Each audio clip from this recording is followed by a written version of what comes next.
A very good evening to you. Thanks for joining us on the abridged version of the show. I'm Yemi Adebayo. Straight away, let's go into what we have for you in the next few minutes. Let's start with the Basketball Africa League. A third loss for Nigeria's representatives. I was talking about Kwara Falcons. Of course, they lost today to Tunisian side US Monastir, 85-75. That's how the game ended. And of course, you have a confirmation of the result on your screen. Third loss for Kwara Falcons. Of course, a lot of people, looked at the way they played and see that as a positive, even though it's the third loss for the Nigerian representatives at that championship. All right. So, of course, as we go on, you see some pictures of the game to help let you understand the story, as you can see on your screen.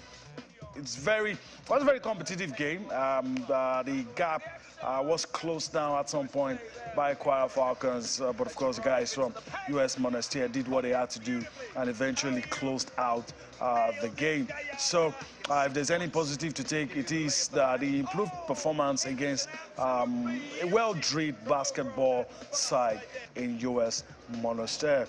And they're looking for their first win. Hopefully, they'll get that in their next game. Of course, it's left to be seen if they will be able to, of course, finish in the top four. We'll see what happens in that one. All right, let's move on the show. Let's talk about what's happening tomorrow. That's switching to football now, which is what we're going to do. Switching to football, let's take a look at, of course, the UEFA Europa League. As we're speaking, matches are going on in the UEFA Champions League. But let's start with the Europa League so that we can give you a sense of what's going to happen tomorrow. You have it on your screen. Fenerbahce will take on Sevilla. Feyenoord will take on Shakhtar Donetsk. That's Ukraine's Shakhtar Donetsk. Freiburg will be up against Syria giants Juventus. Real Betis, of course, they have, I don't know if it's too far. Of course, they have to overturn the first leg deficit against Manchester United. Arsenal, of course, will also want to take it a step further by winning the Europa League. They'll be up against Sporting in that one. Still some matches to talk about. We have Ferencváros up against Bayer Leverkusen, Real Sociedad up against Roma, and of course we have Union Berlin facing their opponents in that one. Those are the fixtures for you in the UEFA Europa League, and of course interesting fixtures to look at. Of course, the high point of tomorrow will be the game between Sporting Lisbon and of course Arsenal, the league leaders in England. Sporting Lisbon, the game ended 2-2 in the first leg. It's all to play for in the second leg at the Emirates tomorrow. And of course, the Gunners are having most of their players back from injuries. Gabriel Jesus is back, and a couple of others are back as well. A full complement of their squad. Emil Smith-Rowe also back in the mix. And of course, Mikel Arteta has been answering questions from the media, talking about whether or not he will rotate his squad, whether or not Gabriel Jesus will just be thrown back into the fray immediately. All of those questions Mikel Arteta has tried his best to answer. Let's listen to the Arsenal manager and we'll come back for more on Sports Tonight.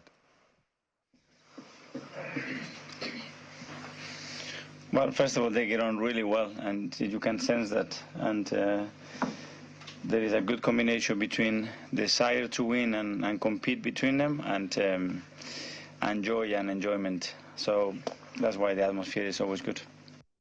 No, we have to manage his minutes. We have to manage his involvement in the squad, in the team. But he's feeling good, and every day that he's training, he says that his sensations are getting better and better. So that's really positive. We are looking to win the same that we did in Lisbon, but we're going to have to do better than we did in Lisbon to win against Sporting tomorrow. No, we haven't had big European nights for 3 years due to COVID especially. Tomorrow is probably the first one that we had for a while, and hopefully we'll build a really good atmosphere and enjoy. And even with our supporters against a really good team that is going to put a big challenge in front of us. right now? I don't know, I cannot think, but I'm sure there are a lot in the top of my head. Someone that I admire for a long, long time is Rafa Nadal, because of his mentality, what he's won, the way he's done it, how many times he's bounced back. So he will be, for me, in the top of the list for sure. So you'd hope he would choose Arsenal over Tottenham then? I hope so. All right, a lot to unpack from Mikel Arteta's response. Of course, he also joked about what recently happened with Pep Guardiola. His idol, Julia Roberts, visited Manchester, but she didn't come to the blue side. She went to the red side. And of course, he was asked how would he feel if his idol comes. And he says that person that he wants to see is Rafa Nadal, and is hoping that if he comes to London, he won't be going to Tottenham or anywhere else to come to see the Gunners. And of course, he talked about the Europa League not being a distraction at all.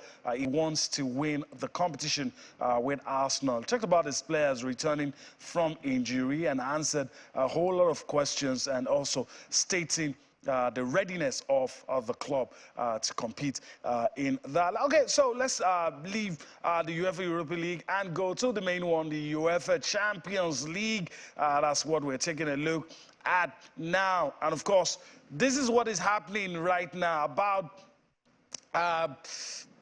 over 30 minutes of football played in the second leg, round of 16. Napoli and Frankfurt, you have it on your screen. Real Madrid and Liverpool. Liverpool needs to score 4 unreplied goals to edge out Real Madrid. If they're able to score 3 unreplied goals, of course, they will drag the game to penalties. And for Frankfurt, they just have to score 3 unreplied goals. That's the task, of course, that these guys, they need to pull off a heist, some people have called it, and it looks like we might just be seeing Victor Osimhen's Napoli and Real Madrid, the most successful team in the UEFA Champions League. We might just be seeing those two go on to the next round.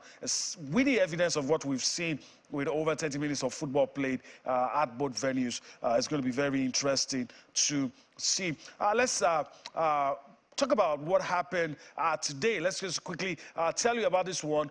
Before the game was played, okay, let's talk about yesterday, but I wanted to go to Frankfurt. Maybe I'll go to Frankfurt later. What you have on your screen is the Predator himself. Erling Haaland scored 5 goals yesterday when Manchester City hammered RB Leipzig 7-0. 5 of those goals were scored by, of course, Norway's Erling Haaland. It was a good performance, good all-round performance from Manchester City. Let's take some reaction from that game. If we have time, we'll talk about the disturbing scenes in Italy before the Napoli-Frankfurt game started. But first, let's listen to, of course, Pep Guardiola, and we'll come back for more on Sports Tonight. If he achieves these milestones at his records with 22, 23 years old, will be boring his life. So now I have a target to do it in the future, here and everywhere. So that's why I make a substitution. I didn't know it was with Messi, with Leo, happening against Leverkusen. They told me in the flash interview. But I make a substitution because normally when the game is over, I want to let them play all. These guys, every time we don't score 2 or 3 goals, will be criticized for the next of his career. This is the reality. But yeah, I said many times, he was a joy of guy, and his mood in the locker room, always happiness, and give to all of us, and he's a huge competitor. The mentality is there, and he scores 5 goals, so it's not easy. Everything was a real good game. It's not necessary to be a manager to realize everyone wants it, so even in the first minutes we didn't score. Always have one regret is our build-up is still not good. We didn't move perfectly, and we concede some actions that in this competition they punish you, and you have to be careful of that. But with 7-0, I don't have many complaints to the team. Nothing but praise from Pep Guardiola for Erling Haaland in that one. As we go on the show tonight, we're going to show you pictures from of course, before the game, Frankfurt, the fans, this was what the Italian authorities were trying to avoid, but it has happened. Of course, clashes between the fans and the police. They were firing tear gas. A lot happened, but of course, the game still went ahead. And that's the situation report from Napoli. The game has started, but of course, we'll learn more tomorrow about how all that happened. That's what we've been able to bring to you tonight. We do hope that you enjoyed what we brought to you.